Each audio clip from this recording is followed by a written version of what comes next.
nakamotorsiklo ang mga taga-deliver ng parcel. Pero ang isang babaeng taga-deliver sa Quezon City, naglalakad. Naantig sa kanyang kwento ang isang netizen na nagbigay ng regalo. Saksi si Jamie Santos. Araw-araw naglalakad si Jeneline bitbit ang mga naglalakihang bag. Laman ng mga ito ang mga parcel na in-order sa isang online shopping app. Kwento ni Jenny, alas 5 ng umaga nagsisimula ang kanyang araw. Di alintana ang init ng araw o buhos ng ulan. Kilo-kilometro ang nilalakad niya para maghatid sa mga umorder. Malalim na ang gabi kapag natapos ang kanyang trabaho.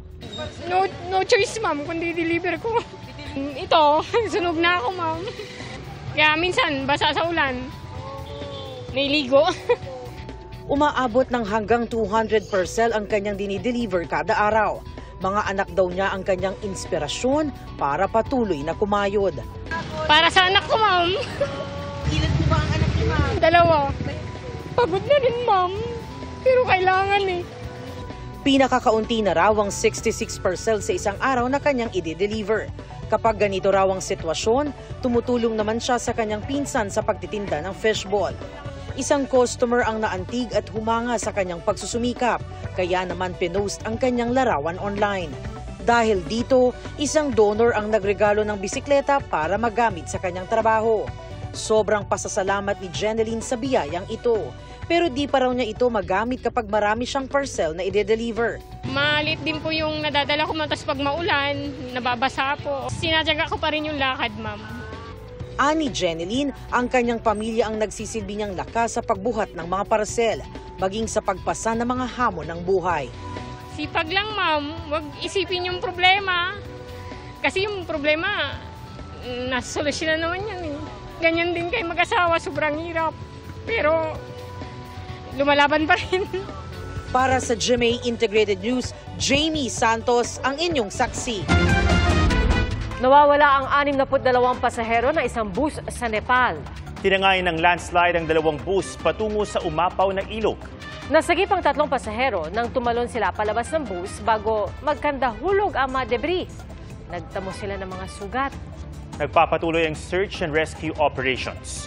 Umabot na sa 71 ang nasawi sa Nepal mula noong Hunyo, bunsod ng mga landslide at pagbahang dulot ng malalakas na pag-ulan.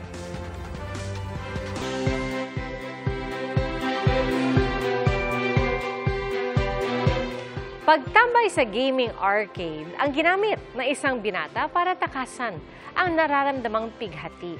Pero binago niya ang takbo ng kanyang buhay hanggang sa nagkapit siya ng inaasam na success!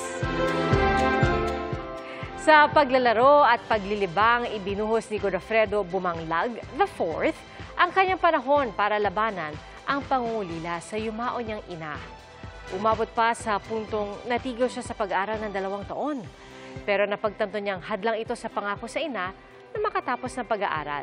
Ang bunga ng pagpupursige ni Godofredo, hindi lang siya nakatapos, kundi naging magna cum laude pa sa kursong Bachelor of Arts in Communication sa isang universidad sa Ilocos Norte. Nakuha rin siya ng General Weighted Average na 1.28, kaya siya ang valedictorian ng kanilang batch. Anya, isa siyang paalala na hindi karera ang buhay at okay lang magpahinga sa tuwing napapagod. Nagkamali sa pagsambit na ilang pangalan si US President Joe Biden. Tinukoy niya bilang President Putin si Ukrainian President Volodymyr Zelensky. I want to hand it over to the President of Ukraine, who has as much courage as he has determination. Ladies and gentlemen, President Putin. President Zelensky. I'm so focused on beating Putin. Nangyari po yan sa press conference ni Biden sa gitna ng NATO summit sa Washington. Itinama ni Biden ang kanyang pagkakamali at sinabihan si Zelensky na matatalo niya si Vladimir Putin, ang pangulo ng Russia na nanggigera sa Ukraine.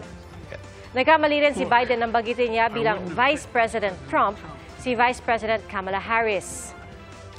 Naharap si Biden sa mga panawagan ng ilang kapartido na umatras na siya bilang kinatawan ng Democratic Party sa US presidential elections. Sa gitna ng mga pangamba sa kakayahan niyang talunin si dating US President Donald Trump at mamunong muli sa loob ng 4 na taon. Pero nilinaw ni Biden na wala siyang balak na umatras.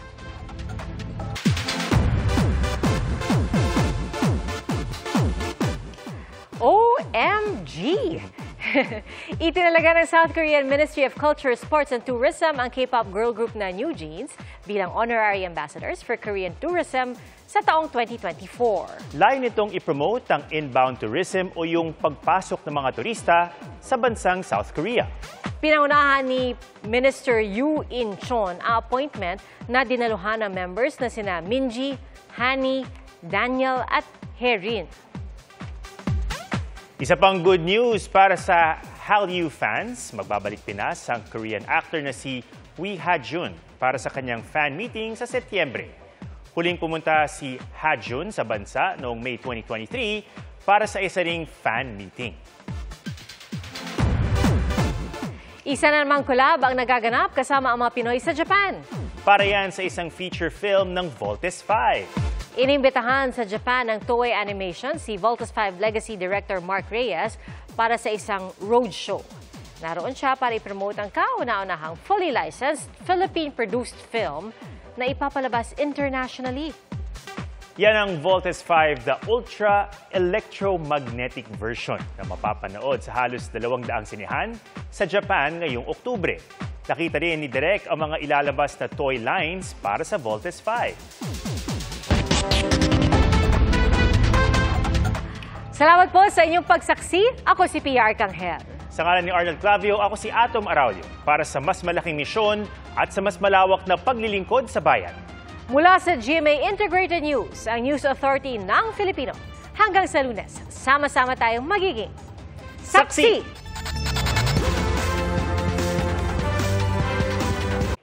Mga kapuso, sama-sama tayong maging saksi! Mag-subscribe sa GMA Integrated News sa YouTube at para sa mga kapuso abroad, samahan niyo kami sa GMA Pinoy TV at sa www.gmanews.tv.